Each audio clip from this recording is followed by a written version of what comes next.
श्री शिवाय नमस्तु भयम। हर हर महादेव। कैसे हैं आप सब? देखिए, आज का यह वीडियो बहुत ही खास होने वाला है। आप सभी लोग जानते हैं कि 31 मई 2024 यानी कि ज्येष्ठ शुक्रवार के दिन अष्टमी आ रहा है।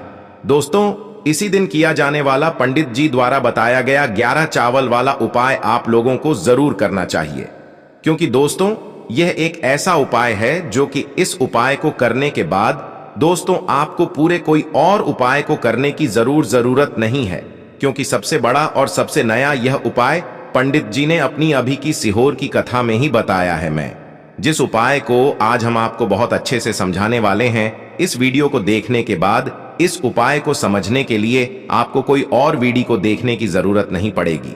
तो चलिए दोस्तों, उपाय को शुरू करते हैं। देखिए, यह ज्येष्ठ शुक्रवार दिन इतना खास होता है, इतना महत्वपूर्ण होता है।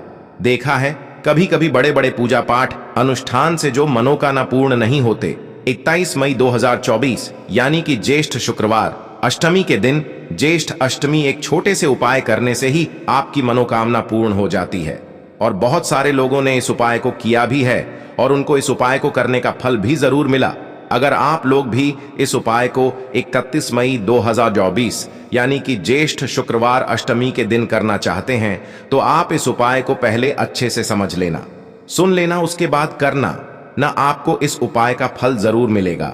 और इस उपाय को कर लेने से आपके घर में चाहे किसी भी प्रकार की दुख और समस्या क्यों ना चल रही हो, आपको उसका कारण भी नहीं पता है कि भाई यह समस्या किस कारण से चल रही है।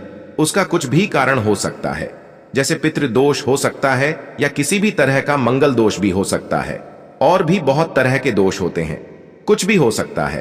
पर आपको इस उपाय को करने के लिए अपने दोष को पता लगाने की भी जरूरत नहीं है। 31 मई 2024 यानी कि शुक्रवार अष्टमी के दिन इस 11 चावल वाला उपाय को आप लोगों को कर लेना है। यह एक ऐसा उपाय है जिस उपाय को अगर किसी विशेष दिन पर किया जाए तो भाई उस विशेष दिन का जो है वह तो हमें मिलता ही मिलता है। पर हमने उस दिन पर इस 11 चावल वाला उपाय को किया है तो हमें उससे भी बड़ा फल मिलता है, और फल बहुत जल्दी मिलता है, क्योंकि आप इस उपाय को बहुत ही बड़े और विशेष दिन पर कर रहे हो। क्योंकि 31 मई 2024 यानी कि शुक्रवार अष्टमी के दिन अष्टमी बहुत ही ज्यादा बड़ा होता है। इसीलिए दोस्तों, आज की इस वीडियो में हम आप लोगों को 11 चावल वाला उपाय समझाएंगे, जिस उपाय को करने से अगर आपकी किसी भी प्रकार की मनोकामना है, किसी भी प्रकार की दहक और परेशानी है, सबसे ज्यादा समस्याएं आपके जीवन में ही हैं। अगर आपको धन प्राप्ति नहीं हो पा रहा है, रुपए पैसे की आपके घर में लगातार दिक्कत परेशानियां चलती चली आ रही हैं, आपका व्यापार, आपकी नौकरी अगर अच्छे ऐसे नहीं चल रहे हैं जिसकी वजह से घर में लगातार आर्थिक समस्याएं बनी रहती हैं, घर का कोई ना कोई सदस्य अगर बीमार रहता है, आपस में एक दूसरे से लड़ाई झगड़ा होता रहता है, किसी की अगर बनती नहीं है, तो पूज्य गुरु जी ने कहा है कि जब आपके जीवन में ऐसी परिस्थितियां आ जाएं कि आप एक एक रुपए खर्च करने से पहले कई बार सोचने लगे हो, आपको धन प्राप्ति अगर नहीं हो पा रहा हो, तो आपको सिर्फ और सिर्फ 11 चावल वाला उपाय ज्येष्ठ शुक्रवार अष्टमी दिन से शिवलिंग के सामने एक ऐसा विशेष उपाय करना है जो आपकी इन सारी समस्याओं को सिर्फ 7 दिन के अंदर ही समाप्त कर देगा। तो चलिए जानते हैं इन विशेष उपायों के बारे में।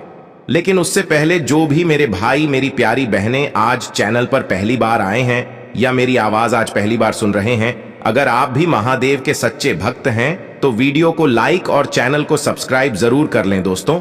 अब उसके बाद में दोस्तों, यह वाला जो उपाय है यह किसको करना है, तो देखो, घर का जो बड़ा और मुख्य सदस्य होगा उसी व्यक्ति को यह वाला उपाय करना है। देखिए, इस वीडियो में हम लोग पूज्य गुरु जी द्वारा बताए गए कुछ बहुत ही खास उपायों के बारे में जानेंगे।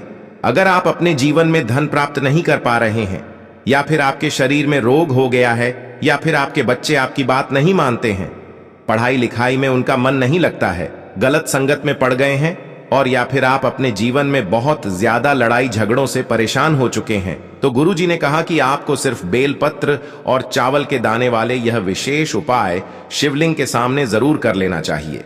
तो चलिए जानते हैं पूज्य ऋषि द्वारा बताए गए सबसे पहले उपाय के बारे में। देखिए, इस उपाय के लिए आपको एक चावल का दाना ले लेना है। चावल का दाना कहीं से भी खंडित नहीं होना चाहिए, टूटा हुआ नहीं होना चाहिए। क्योंकि शिवलिंग के ऊपर हम लोग कोई भी चावल का दाना खंडित समर्पित नहीं करते हैं। आप चाहे तो एक चावल का दाना ले लें, या 5 चावल के दाने ले लें, या फिर 11 चावल के दाने ले लें। जितने भी आप लेना चाहते हैं ले सकते हैं। इसी के साथ आपको लेना है 1 लोटा जल। तांबे के पात्र में आपको अपने किचन से 1 लोटा जल ले लेना है, और सबसे आखिर में आपको ले लेना है 1 बेलपत्र।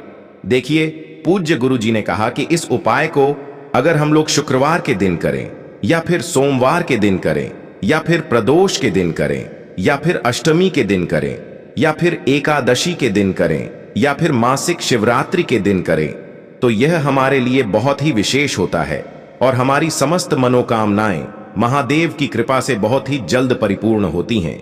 अब देखिए, आपने जो 3 सामग्री ली है, इनको लेकर आप शिवालय पहुंच जाएंगे।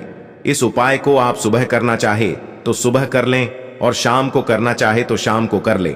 पूरे दिन में किसी भी समय कर सकते हैं। देखिए, शिवालय पहुंचने के बाद सबसे पहले आप जो यह 1 चावल का दाना लेकर आए हैं, इसको शिवलिंग के ऊपर समर्पित कर दीजिए और श्री शिवाय नमस्तुभ्यम मंत्र का स्मरण कर लीजिए। देखिए, पूज्य गुरु जी ने कहा कि चावल का दाना जब भी हम लोग शिवलिंग के ऊपर समर्पित करते हैं, तो इससे हमारे जीवन का दुर्भाग्य समाप्त होता है, हमें माता लक्ष्मी की कृपा प्राप्त होती है और हमारी आर्थिक समस्याओं का अंत होता है। इसलिए आपको यह 1 चावल का दाना समर्पित कर देना है। इसके बाद आप जो 1 बेलपत्र लेकर आए हैं, उस बेलपत्र को आप अपनी हथेली में रखिएगा। देखिए, अगर आपके पास बेलपत्र नहीं है तो आप शिवलिंग के ऊपर चढ़ी हुई बेलपत्र को उठाकर जल से शुद्ध करके आप उसका भी इस्तेमाल कर सकते हैं। पूज्य गुरु जी यह बात अपनी शिव महापुराण की कथा में कई बार बता चुके हैं कि शिवलिंग के ऊपर अगर बेलपत्र चढ़ी है, या फिर शमी पत्र चढ़ा है, या फिर धतूरा चढ़ा है, तो उसको उठाकर जल से शुद्ध करके हम लोग उसका दोबारा इस्तेमाल कर सकते हैं। तो आपको ये 1 बेलपत्र ले लेनी है, अपनी हथेली में रखना है, और आपकी जो भी मनोकामना हो, अगर धन प्राप्ति से संबंधित मनोकामना है, या फिर व्यापार के लिए मनोकामना है, या फिर नौकरी के लिए मनोकामना है, तो पूज्य गुरु जी ने कहा कि आपको चंद्रमौली महादेव से प्रार्थना कर लेनी है। किन से प्रार्थना कर लेनी है? चंद्रमौली महादेव से प्रार्थना कर लेनी है, और फिर यह 1 बेलपत्र आपको शिवलिंग के ऊपर समर्पित कर देना है।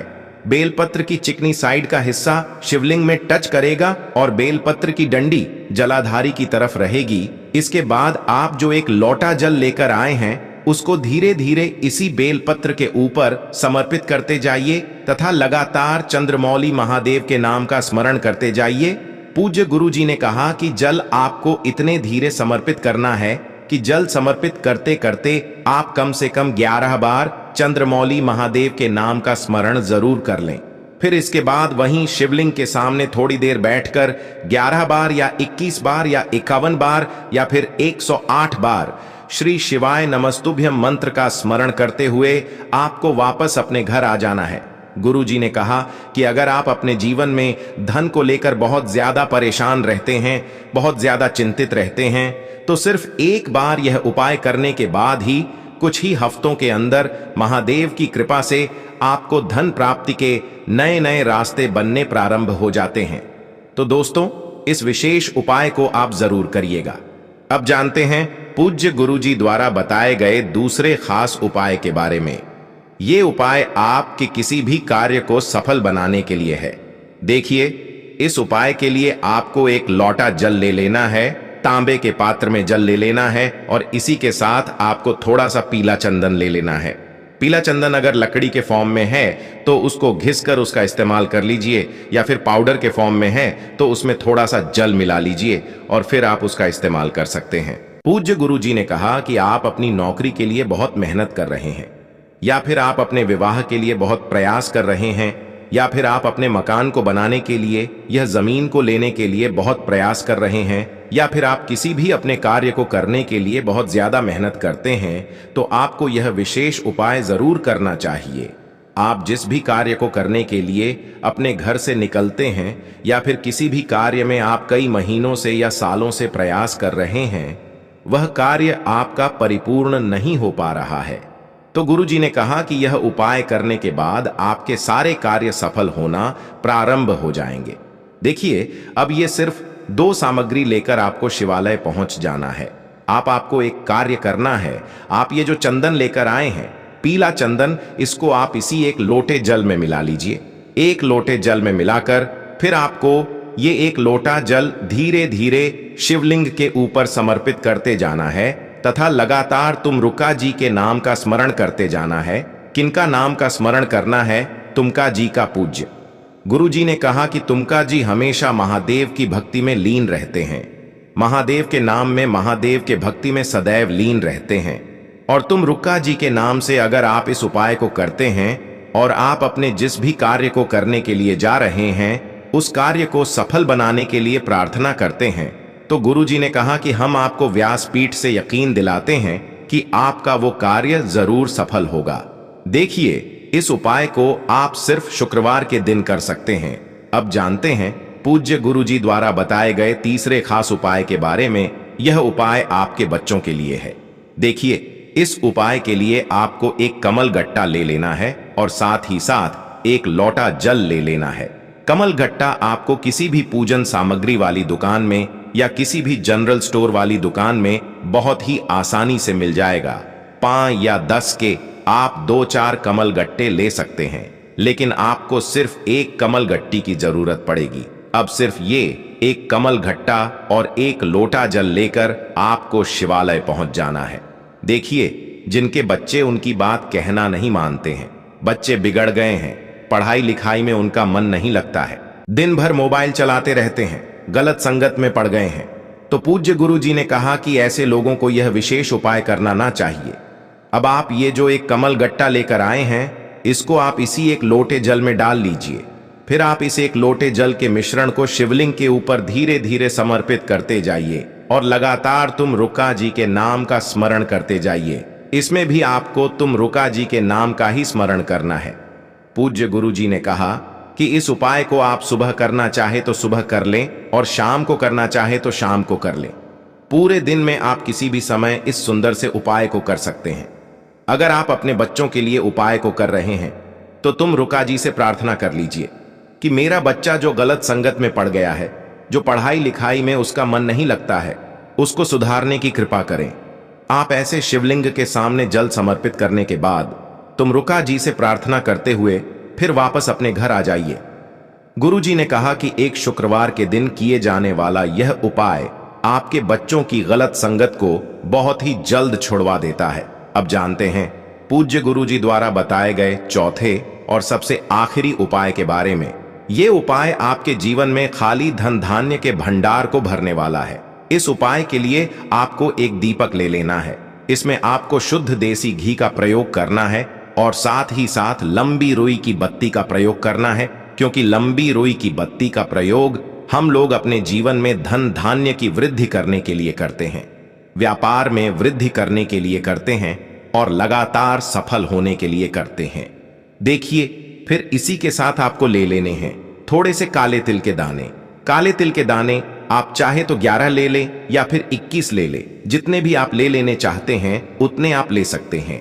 यह उपाय आप सोमवार के दिन कर सकते हैं या फिर प्रदोष के दिन कर सकते हैं या फिर अष्टमी की तिथि में कर सकते हैं या फिर मासिक शिवरात्रि की तिथि में कर सकते हैं। किसी भी विशेष तिथि में आप इस उपाय को कर सकते हैं। अब देखिए, इस दीपक को और यह काले तिल लेकर आप शिवालय पहुंच गए। शिवालय पहुंचने के बाद शिवलिंग के सामने बैठकर आपको यह दीपक शिवलिंग के आसपास कहीं पर भी प्रज्वलित कर देना है और तुम रुकेश महादेव का नाम लेते हुए, किनका नाम लेते हुए तुम रुकेश्वर महादेव का नाम लेते हुए यह जितने भी काले तिल के दाने आप लेकर आए हैं इनको इसी दीपक के अंदर डाल देना है। उसके बाद तुम रुकेश्वर महादेव से प्रार्थना कर लेनी है कि मेरे जीवन में धन धान्य की प्राप्ति नहीं हो पा रही है, जिसकी वजह से मैं अपना कोई भी कार्य नहीं कर पा रहा हूं। लगातार धन की कमी होती जा रही, लगातार व्यापार में नुकसान होता जा रहा है। हे मेरे तुम रुकेश्वर महादेव, मेरे जीवन में धन धान्य के भंडार भरने की कृपा करें। आप ऐसी प्रार्थना करते हुए फिर वापस अपने घर आ जाए। पूज्य जी ने कहा कि किसी भी विशेष तिथि में किए जाने वाला यह उपाय तुम रुकेश्वर महादेव की कृपा से आपके जीवन में खाली धन धान्य के भंडार को बहुत ही जल्द भर देता है। तो दोस्तों, यह थे पूज्य गुरु जी द्वारा बताए गए कुछ बहुत ही खास उपाय। अगर आपको जानकारी अच्छी लगी हो तो वीडियो लाइक करिएगा। मिलते हैं फिर एक नए वीडियो के साथ। श्री शिवाय नमस्तुभ्यम।